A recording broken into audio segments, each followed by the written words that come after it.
প্রিয় কৃষিপ্রেমী ভাই বোনেরা, আসসালামু আলাইকুম। কেমন আছেন সবাই? আশা করি সবাই ভালো আছেন। তো দর্শক বন্ধুরা, বরাবরের মতো আমরা আবারও আজকে একটি নতুন ভিডিও নিয়ে আপনাদের মাঝে হাজির হলাম। সেটা হচ্ছে কমলা চাষ করে বাংলাদেশের কৃষকরা কিভাবে এগিয়ে যাচ্ছে সেই তথ্যচিত্র আজকে আপনাদের তুলে ধরবো। আমি আছি মোহাম্মদ রমজান আলী আপনাদের সঙ্গে। দর্শক বন্ধুরা, আমার পেছনে যে কমলাটা দেখতে পাচ্ছেন এটা হচ্ছে রামলঙ্গন জাতের একটি কমলা। এটার কালারটা আপনারা দেখতে পাচ্ছেন অসাধারণ। এক কথায় এই কালারটা আপনারা প্রথম দেখায় হয়তো এটার প্রেমে পড়ে যাবেন আপনারা, এত সুন্দর কালার। আল্লাহর রহমতে এত পরিমাণ ধরন, যেটা নিজের চোখে না দেখলে হয়তো আপনারা বিশ্বাস করতে পারবেন না। কি পরিমাণ কমলা ধরতে পারে সেটা হচ্ছে এই গাছের দিকে তাকাইলে আপনারা বুঝতে পারবেন। এখানে কিন্তু একটা ফলও কিন্তু এডিটিং করে বা কোনো ইয়ে করে কিন্তু ফল এখানে লাগানো হয়নি। এগুলা কিন্তু প্রত্যেকটা গাছে আল্লাহর রহমতে এই ফলগুলা ধরে আছে। এখানে প্রচুর পরিমাণের গাছ রয়েছে, আপনারা দেখতে পাচ্ছেন। এটা হচ্ছে আমাদের বাংলাদেশের মাটিতে। আর শুধু একটা গাছই না, এখানে আমি যদি এখানে দেখাই সেক্ষেত্রে আপনারা দেখতে পাচ্ছেন যে কি পরিমাণ। তো দর্শক বন্ধুরা, এখানে দেখেন যে কি পরিমাণের কমলা ধরে আছে। তো মনে হচ্ছে যে আমি একটা ভিন্ন জগতের ভেতরে আছি। এগুলা হচ্ছে আগে আমরা এগুলা আসলে কল্পনা তো আনতে পারিনি যে আমাদের বাংলাদেশে এত পরিমাণ ফল ধরতে পারে বা এই কমলার কোনোদিন চাষ করা হবে আমাদের দেশে।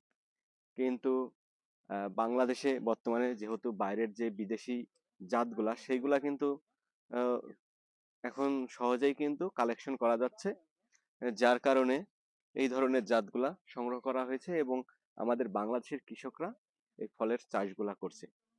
তো দর্শক বন্ধুরা, এই যে চাষ করতে হলে আপনার এই জমিতে কিন্তু তেমন একটা পরিচর্যার প্রয়োজন হয় না বা তেমন একটা খরচ হয় না। প্রথম পর্যায়ে হয়তো 1 বিঘা জমিতে চাষ করলে আপনার 50 থেকে 60 হাজার টাকা সর্বপ্রথমে খরচ হতে পারে।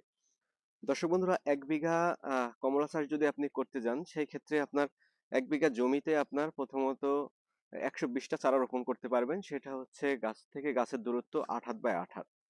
আর চাষ করার আগে জমি প্রস্তুত, অনেকে আমাদের প্রশ্নটা করেন যে জমি কিভাবে প্রস্তুত করা হয়। তো আপনি যখন জমি প্রস্তুত করবেন তখন হচ্ছে আপনার ইয়ে করতে হবে, জমিটা ভালোভাবে চাষ দিতে হবে জৈব সার দিয়ে।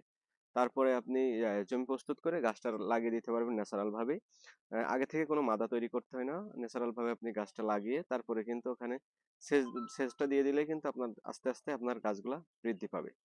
এবং গাছ রোপণ করার 2 থেকে আড়াই বছর পরে কিন্তু আপনারা বাণিজ্যিকভাবে ফল নিতে পারবেন।